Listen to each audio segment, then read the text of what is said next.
My name is Amy Barton, and I am the founder and executive director of House of Grace.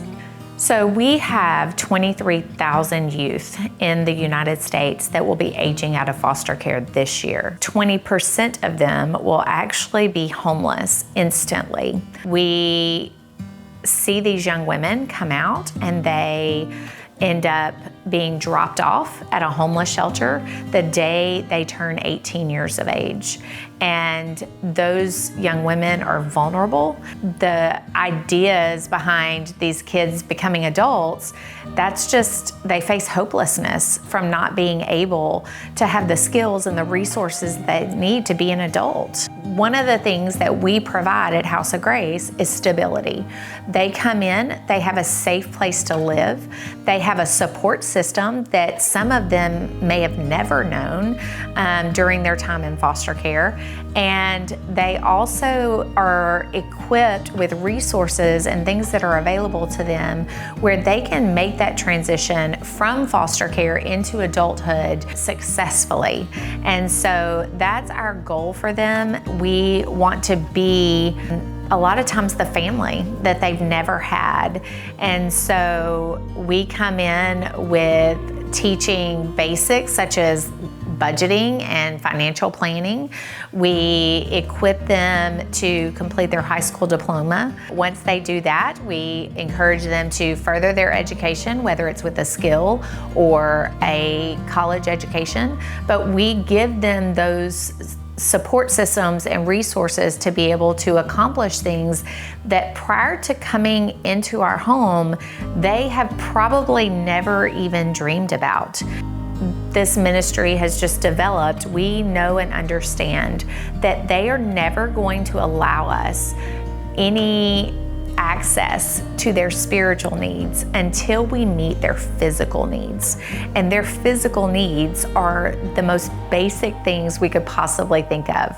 A place to live, a bed to sleep in, clothes on their back, because many of them come to us with nothing. We are able to give them hope for their future, not because of us, but because of who God is and what God has done for them through Jesus Christ.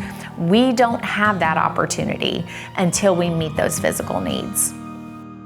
I was pregnant with my 2-year-old daughter, and basically at the time of my life, I didn't have anywhere to go. So I had this program that I was supposed to join, but they were full, and they were like, well, we're going to call around and look for some people that might can help you.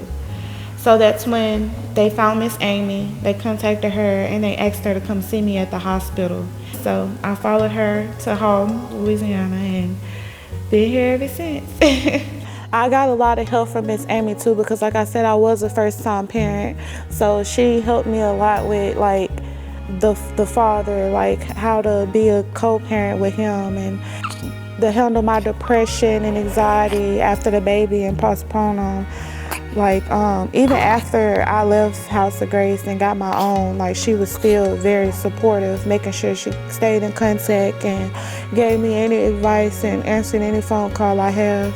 She helped me get the kids back and forth to their doctor's appointments. Like, she just helped me be a good person. House of Grace is a great example of, like, this is the type of person and woman I want to be. Like, this is the type of lifestyle I want to have. I don't want to be worried. I want to know how to handle my life and take care of me and my kids. So I think that life lessons, good life coaches, good discussions about life, church, management. She would call people from banks, hey, can y'all come teach my girls how to manage their money and create savings accounts? Like, the support of her helped me get through school and everything else. So we are currently in the process of developing our property. We currently have an existing home that serves 6 young women, and we will be full by the beginning of May. So we need to expand on our property.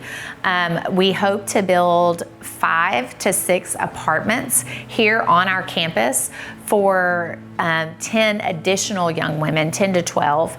And those apartments will provide not not only space for additional girls, but it will allow our girls here in the home to have something to look forward to. That will kind of be their next stage of independence. One of the biggest things that we really want to do this year is we are wanting to give our young women an outdoor space where they can grow, have community, but also a place of peace. So one of the biggest things that we value is this home-like environment here at House of Grace. Because our girls come from group homes and more institutionalized living, we really want to provide an outdoor space where they can find peace, because peace is not something they've known prior to coming here. So supporting House of Grace isn't just about taking care of 6 young women. It is about changing legacies. We want to grow these young women not only to a place of independence for themselves, but for their next generation and the generation after that. Trauma tends to go with them through generations, and it has come from many generations before them. And so we really want to change not only their lives, but to change the lives of their children and their children's children.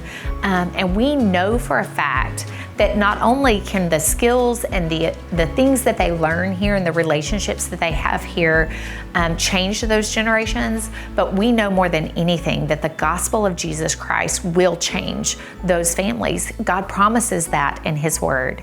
And so we really are asking for people to partner with us to be a part of generational change for the young women that we serve.